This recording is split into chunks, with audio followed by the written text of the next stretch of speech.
नमस्कार मित्रांनो, माझं नाव प्रशांत निकम आणि महाराष्ट्र माझा या चॅनलमध्ये तुमचं सर्वांचं स्वागत आहे. नेहमीच आपण नवनवीन विषय घेऊन येत असतो. आजचा सुद्धा हा खूप वेगळाच विषय आहे आणि आरोग्य तुमचं कसं चांगल्या पद्धतीने राहील त्याविषयी हा विषय आहे. थंबनेलवरून जर तुमच्या लक्षात आलंच असेल की हा मासा खा आणि आयुष्यभर फिट राहा. तर मित्रांनो, तत्पूर्वी चॅनलला जर सबस्क्राईब केलं नसेल तर चॅनलला सबस्क्राईब करा, लाईक करा आणि शेअर पण करा. तर मित्रांनो, हा मासा कुठला आहे? आज सर्रास मार्केटमध्ये तुम्ही जर पाहत असाल, म्हणजे गावामध्ये असेल, शहरामध्ये असेल, तर तुम्हाला हा चिलापी मासा सर्वत्र दिसतो. या चिलापी माशाचा जन्म हा मुळात तो भारतातला मासा नाही. म्हणजे मी एका मुलाखतीत ऐकलं होतं की शरद पवारांनी दक्षिण कोरिया का तिकडून कुठून तरी या माशाचं बीज आणलं होतं, परंतु आज ते पूर्ण सर्रास कुठल्याही धरणामध्ये जा तुम्ही, तेच मासे आढळतात. फक्त चिलापी आणि चिलापी. चिलापीला थोडीशी चव आहे, पण त्याचे फायदे बिलकुल नाही आहेत. हा जो मासा आहे हा गोड्या पाण्यातील मासा आहे. याचं नाव आहे मरळ. आणि हा मरळ मासा जो आहे मित्रांनो, बघा, पूर्वी लोक बत्ती घेऊन जायची नदीला, तलवार बत्ती. तर हा जो राहतो तो खोल पाण्यात कधी राहत नाही. तो वाहत्या पाण्यामध्ये एकदम निर्मळ स्वच्छ जागेत, एकदम वरच्यावर जेवढा तोंडाला पाणी लागेल आणि श्वासोश्वास घेता येईल तेवढंच एकदम किरकोळ, म्हणजे खूप एक 4-5 बोटाच्या अंतरा इतक्या पाण्यामध्ये हा मासा राहतो. आणि सहजासहजी याला त्याच्यामुळं कोळी बांधव जे आहेत ते याची शिकार करतात. तर या माशांपासून फायदा काय होतो? तर या माशामध्ये असते मित्रांनो ॲमिनो ॲसिड असते, त्याच्यानंतर फॅटी ॲसिड असते, त्याच्यानंतर ग्लायसिन असते, त्याच्यानंतर DHA असते, त्याच्यानंतर माशाचे ऑइल असते. याच्यामुळं काय होतं की तुम्हाला जर डायबिटीस असेल तर ग्लायसिनमुळे तुमचा डायबिटीस नियंत्रणात आणण्यास खूप मदत करतो हा मासा. एक 80 ते 90 डिग्री सेल्सिअसला याला उकळून घ्यायचंय आणि त्यानंतर त्याचं सेवन करायचं. तर दुसरी गोष्ट, जर तुम्हाला एखादी जखम झाली असेल डायबिटीसमुळे, लवकर बरी होत नसेल, किंवा एखादी शस्त्रक्रिया झाली असेल, किंवा एखादी महिलाची प्रसूती झाली असेल, तर त्यांनी जर या माशाचे सेवन केले एक 15 दिवस, तर त्यांच्या जखमा ह्या पूर्ण लवकर भरून येतात. म्हणजे इतके जबरदस्त या माशाचे फायदे आहे. याच्यामध्ये प्रोटीन मोठ्या प्रमाणात मुबलक असतं. त्याच्यामुळे काय होतं की तुमच्या स्नायूंची वाढ होते, तुमच्या मसल्सची वाढ होते, अंगात ताकद निर्माण होते. याच्यामध्ये लोहाचं प्रमाण सुद्धा जास्त आहे, त्याच्यामुळे ॲनेमिया सारखे आजार बरे होतात. म्हणजे हिमोग्लोबिन, रक्तातलं हिमोग्लोबिन वाढण्यास मदत करतो हा मासा. असे अनगिनत मित्रांनो याच्यामध्ये याचे फायदे आहेत. त्याच्यानंतर याच्यामध्ये ॲमोनिया ॲसिड असल्यामुळे, किंवा आपण ओमेगा 3 पण याच्यामध्ये आढळतं, त्याच्यामुळे काय होतं की शरीराची रोग प्रतिकार शक्ती वाढते. त्याच्यानंतर स्किनचे बरेचसे आजार, 99% स्किनचे आजार हे या माशामुळे बरे होतात. त्याच्यानंतर रक्तदाब नियंत्रित राहतो, त्याच्यामुळे हृदयाचं आरोग्य सुद्धा उत्तम राहण्यास हा मासा खाण्यास एकदम योग्य पद्धतीचा मानला जातो. याचा भाव साधारणतः मार्केटमध्ये एक 400 रुपयाच्या किलो आसपास आहे. म्हणजे हा मासा तुरळक प्रमाणात सापडतो, नद्यांमध्ये सापडतो, हा गोड्या पाण्यांमध्ये सापडणारा मासा आहे आणि हा मासा खाण्यास सर्वोत्तम आहे. त्याचबरोबर आपण मित्रांनो, आपण बरेच व्हिडिओ पाहिले असतील की समुद्रातील मासे, आता हे समुद्रातील मासे कसं एक लिमिटमध्ये खाण्यास योग्य आहेत. जर ब्रॉन्झ असेल, म्हणजे कोळीवाडा ज्याला आपण म्हणतो, त्याच्यात काय असतं, त्याच्यात प्रोटीन जास्त प्रमाणात असतो, त्याच्यामुळे तोही शरीराला एक ताकद देणारा मासा आहे.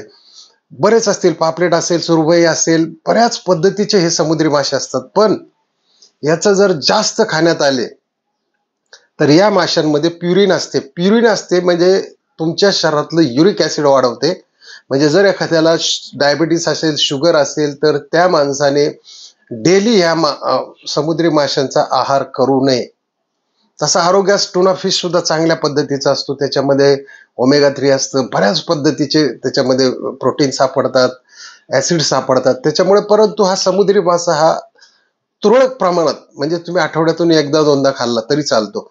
कारण त्याच्यामुळे काय होतं की माणसाचे जे घोटे आहेत, जिथे ज्यांना शुगर असते, डायबिटीस असते, जे पायाचा जो घोटा आहे पांज्याचा, तिथे सूज येते किंवा अंगठ्यावरती सूज येते आणि युरिक ॲसिडचं प्रमाण हे शरीरामध्ये जास्त वाढलं जातं. त्याच्यामुळे समुद्री मासा हा तुम्ही जास्त खाऊ नये.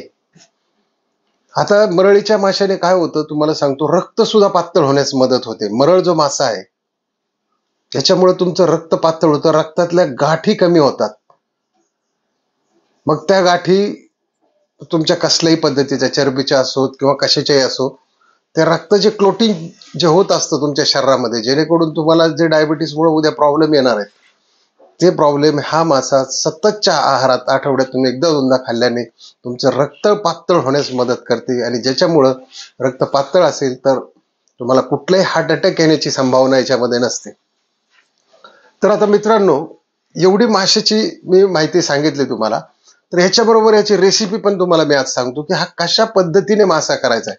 बऱ्याच व्हिडिओमध्ये कोणी रेसिपी सांगत नाही, पण मी तुम्हाला एकदम सोपी आणि सुंदर अशी रेसिपी या ठिकाणी सांगणार आहे. मरळ हा मासा जर तुम्ही विकत घेतला, समजा अर्धा किलो घ्या, 1 किलो घ्या, तर तो साफ वगैरे ते माशावाले करून देतात. तर त्याच्यामध्ये काहीही कुठलंही जास्त काही टाकायचं नाहीये. त्याच्यामध्ये काय करायचं, आलं लसूण पेस्ट अगोदर त्याला घरी आणल्यानंतर सुरुवातीला तुमच्याकडे जर बाजरीचं पीठ असेल त्याने स्वच्छ धुवून घ्या, ज्वारीचं पीठ असेल त्याने धुवून घ्या, किंवा लिंबू पण त्याच्यावर टाका आणि ते पूर्ण धुवून घ्या, स्वच्छ एकदम हायजेनिक करा.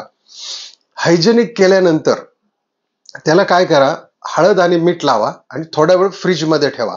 म्हणजे बराचसा असा ताठर झाला पाहिजे, कारण काय होतं, मासे हे 5 मिनिटात शिजतात. त्याच्यामुळं हे तुम्ही अगोदर फ्रीजमध्ये ठेवा, माशांना एकदम हार्डनेस येऊ द्या जरा त्या पद्धतीत.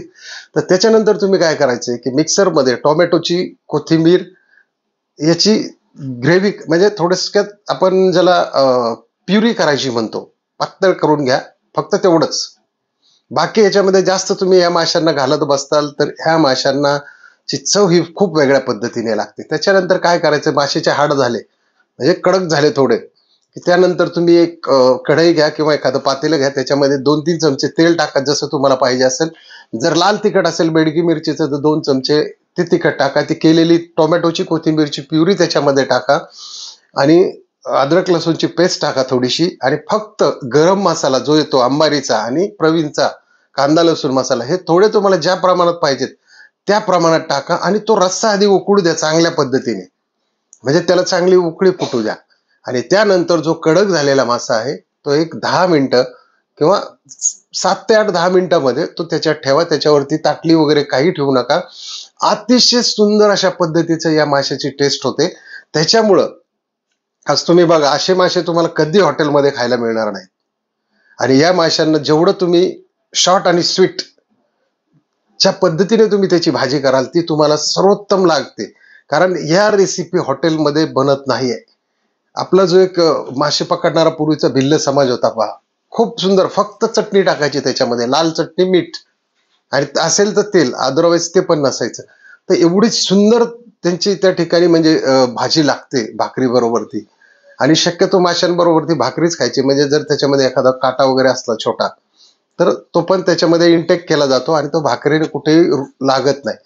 त्याच्यामुळं मित्रांनो, आजचा हा जो व्हिडिओ आहे तुम्हाला, हा गोड्या पाण्यातील माशाचा कसा वाटला, हा नक्की नक्की तुम्ही कमेंटमध्ये लिहायचंय, कारण आपण असेच नवनवीन व्हिडिओ हे तुमच्यासाठी आणत असतो. म्हणून मी वारंवार सांगत असतो की आपली जी युट्यूबची फॅमिली आहे त्यांनी जर चॅनलला सबस्क्राईब केलं नसेल किंवा शेअर करा तुमच्या मित्रांना, नातेवाईकांना, आणि तुमचा अशा पद्धतीने सपोर्ट राहू द्या की जेणेकरून रोज नवीन विषय आणण्यास उत्साह निर्माण होतो. तर चला मग, व्हिडिओ कसा वाटला हे नक्की कमेंटमध्ये लिहा. सबस्क्राईब करा, शेअर करा आणि लाईक करायला विसरू नका. जय हिंद, जय महाराष्ट्र.